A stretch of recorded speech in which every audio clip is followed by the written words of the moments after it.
everybody, I am Mark and I am your guide and will support you during the tour. On behalf of MSM Travel and Tours, I'd like to welcome you all. Of all the 10 ASEAN countries, our agency chose to keep in touch with the beautiful countries of Malaysia, Singapore, and Myanmar, which resulted in the name of MSM. I'd like to inform you all that when you are going to visit every country, some tour guides are assigned to help you enjoy your stay. The airplane ride going to Malaysia takes about 15 minutes. Right now, I'd like to take a minute and familiarize you with the area and tell you a brief safety precautions. You have to fasten safety belts and remain seated until we reach our destination. Salamat Shang! I'm your tour guide, Rhea. It's great to meet you in Malaysia. Discover it and you will see that there is more phenomenal. Like Alice in Wonderland, you will find that there is even more to see in Malaysia than you have dreamed about. As a starting point of our tour, let me discuss the religion, tradition, and culture. Malaysia is a multicultural and multi-confessional country, with Islam as its official religion. According to the 2010 Population and Housing Census, Islam is practiced by 61.3% of population, Buddhism by 19.8%, Christianity by 9.2%, Hinduism by 6.3%, and traditional Chinese religions by 3.4%. Malaysia is also divided into three major ethnic groups: Malays, Indians, and Chinese. Handshakes are only appropriate for men, only use your right hand. Women, on the other hand, should greet men with a nod and smile. Men can greet women by bowing and placing their hand on their heart. Delegates should be addressed with appropriate honorific or academic titles like Miss, Mrs., Mr., and Doctor. Elders, higher-ranking individuals, and women should be introduced and greeted first. Hi, nama saya Krisha. Next topic we are going to indulge in is about the behavior and characteristics of Malaysians as well as the dress code acceptable in the country. So Malaysians, as you can observe, have long valued politeness, avoidance of conflict, and temperance. The common Malaysian social attitude is based on the pursuit of democracy, formal education, equal opportunities for all races, and religious tolerance.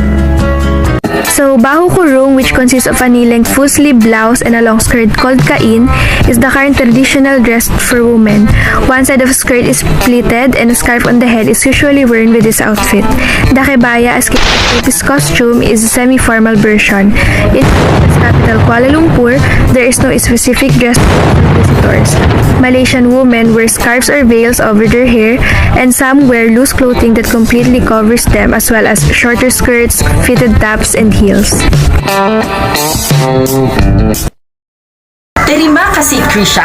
I'm sure you have learned a lot from tour guides before me, but here I am. I'll tell you about the food and tourist spots you will see.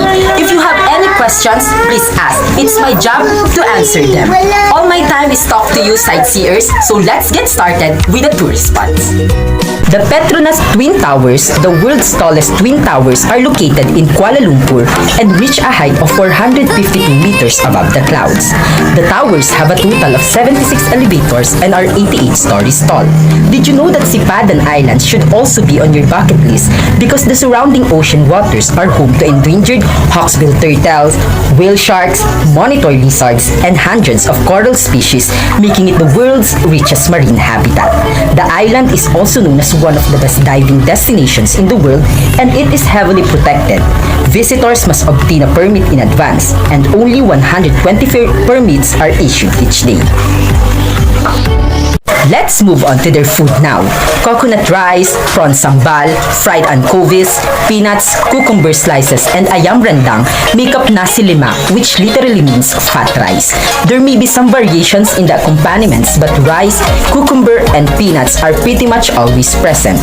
On the other hand, rice noodles are served in a sour tamarind broth with mackerel and vegetable for garnishing in Assam lakhs.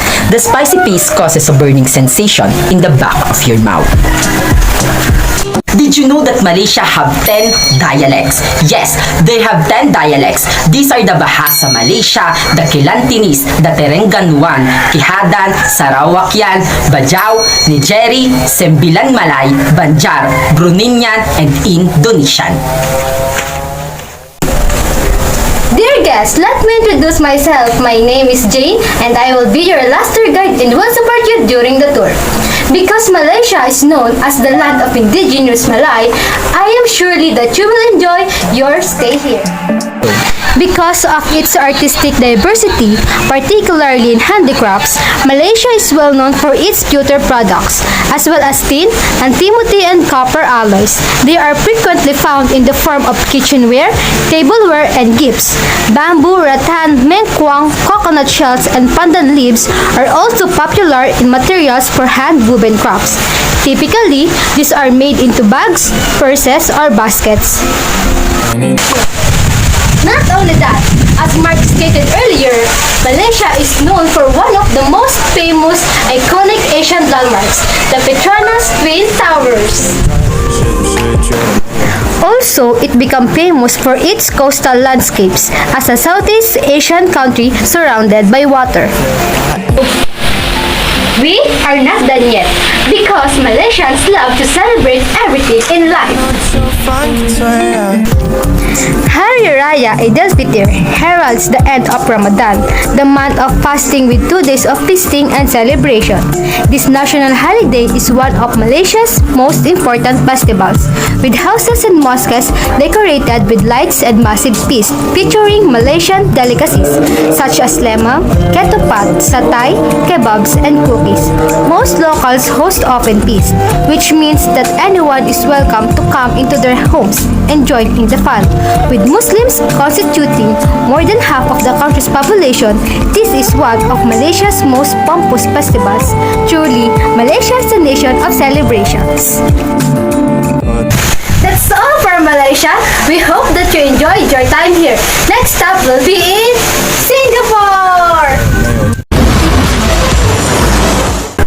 Ni hao, we are looking forward to welcome you to Singapore. We are a small team of Singapore's local residents working as a professional tour guides with a huge passion for sharing our in-depth knowledge about Singapore and its culture, custom, and history. With that, let's learn more about Singapore's history, its fine culture, and religions with MSN Traveling Tours.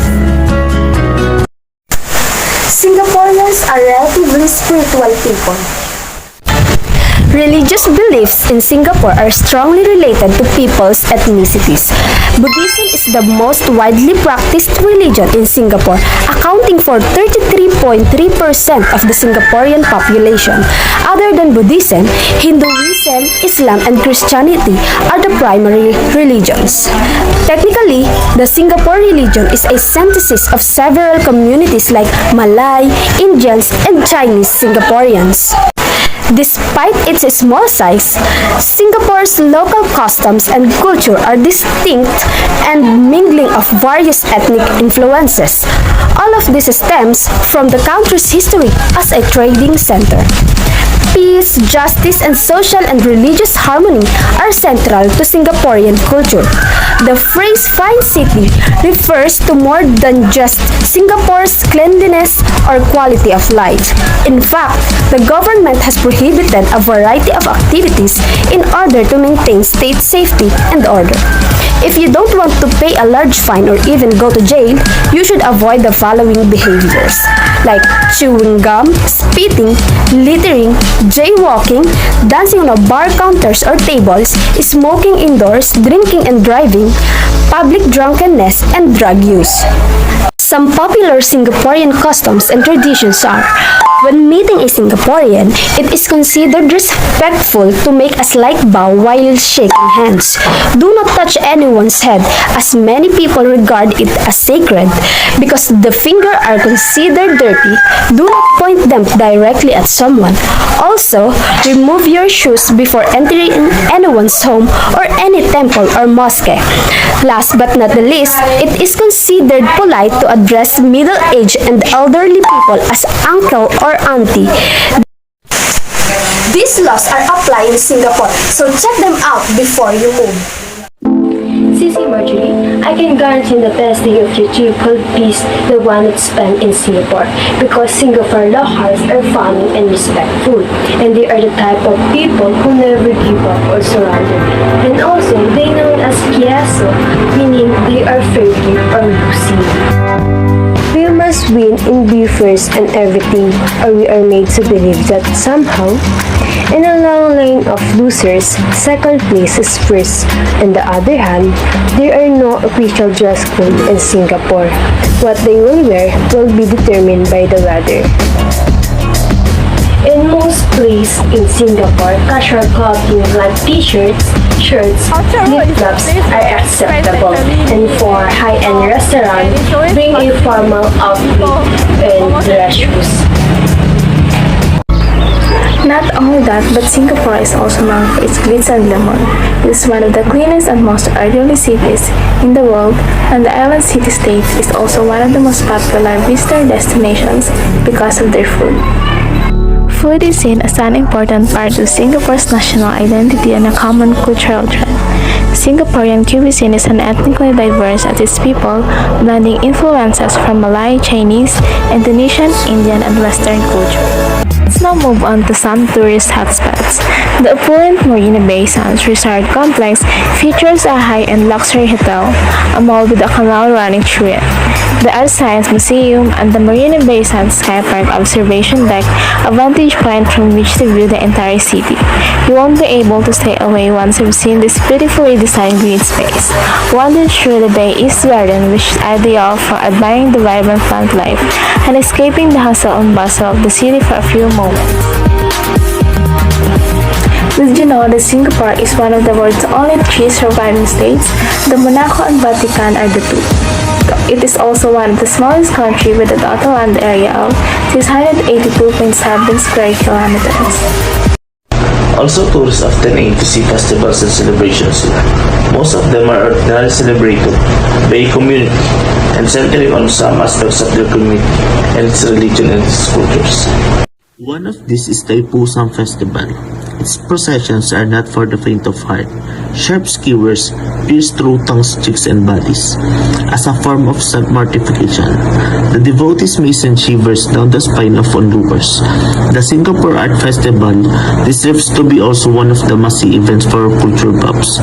It features ensemble music theater acts, international dances, and art installations, with great talent to be seen and heard for almost an entire month of beginning in May. It is one of the few festivals that celebrates such diverse range of art forms on one platform. So what are you waiting for? Come and see it. Singapore is also known for its cleanliness, rich multiculturalism, and delectable cuisine, which has helped cement the city's reputation as a foodie's paradise. Known as the Garden City or the Lion City, the latter for its many parks and tree-lined streets. Singapore is also been dubbed by Instant Asia because it offers tourists a glimpse of the culture brought to the country by all immigrants from all over the Asia. Avatarish Gardens at the Bay is unquestionably one of Singapore's most well-known attractions. The lit blue, purple, and red super trees that inspired the film Avatar are beautiful during the day, and at night they light up in a cool show of music and light that attracts thousands of tourists every day.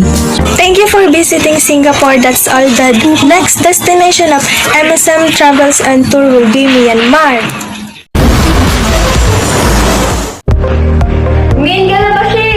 Welcome to Myanmar, the Golden Land. Considering the last countries we have visited, I hope you really gain knowledge and enjoy your trip with us. Since Myanmar is known for having thousands of temples, here are some tips that you should remember when visiting temples or staying in the country of Myanmar, so you will not make unethical actions and manners that is against or disrespectful to their values and beliefs. Tip number 1. Take off your shoes when entering someone's home, especially in temples. Another tip is don't point your feet on people, especially on Buddha statues and monks, because it is extremely disrespectful in Myanmar. They consider feet to be the dirtiest part of their body. Because of that, we will move on their behavior and characteristics to better understand the locals more. Burmese people are extremely friendly and welcoming. Westerners are frequently invited into people's homes and addressed as brother or sisters. Even if they have nothing, locals are frequently tourists pay for their meals and they have been described as dignified, gentle, generous, individualistic, patient, childlike, open, and casual. When you first arrive in Myanmar, you'll notice that the men wear long skirts, similar to kilts, and the women wear brightly colored outfits from head to toe. It's called a longmi, and it's the traditional attire for both men and women in the country. Sarongs and pashminas are the excellent ways to stay covered, especially for women and men. Should only be concerned about not wearing shorts to any religious sites. Jesu Tinbadamian, Tuyadawan Pada Tourist. I am Ariel, your next tour guide. Myanmar or Burma is Southeast Asia's second largest country. It's not just because of its size that it's a popular adventure travel destination. There's so much to see in this captivating, culture-rich country, including thousand-year-old cities, sacred religious sites, extraordinary trekking routes, and even magnificent beaches.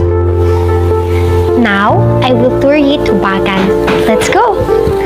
Bagan is Myanmar's most popular tourist destination, and for a good reason. It's a must-see. It's a true feast for the eyes, with over 2,000 enchanting stupas spread across the endless countryside, especially if you take a hot air balloon ride at sunrise. You will undoubtedly be enchanted by it.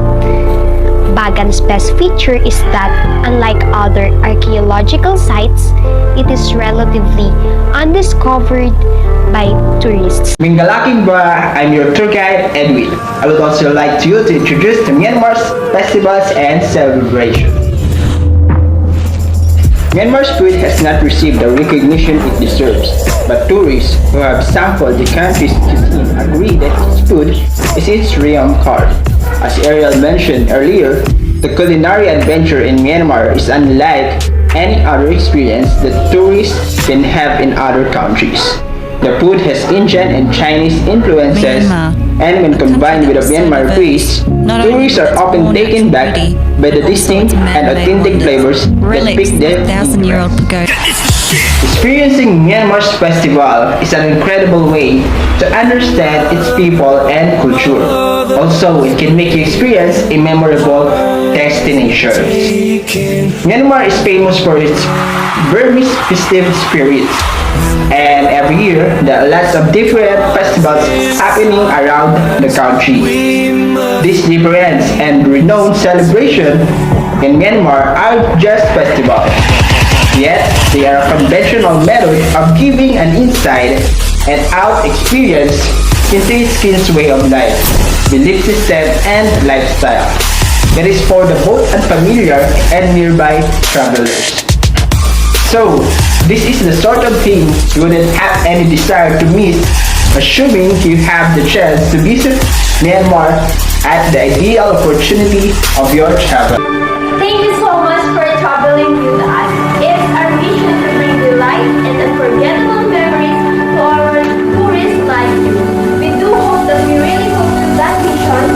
If you want to know more about our agency or recommend it to a friend, you can contact us at our website www.accompany.com.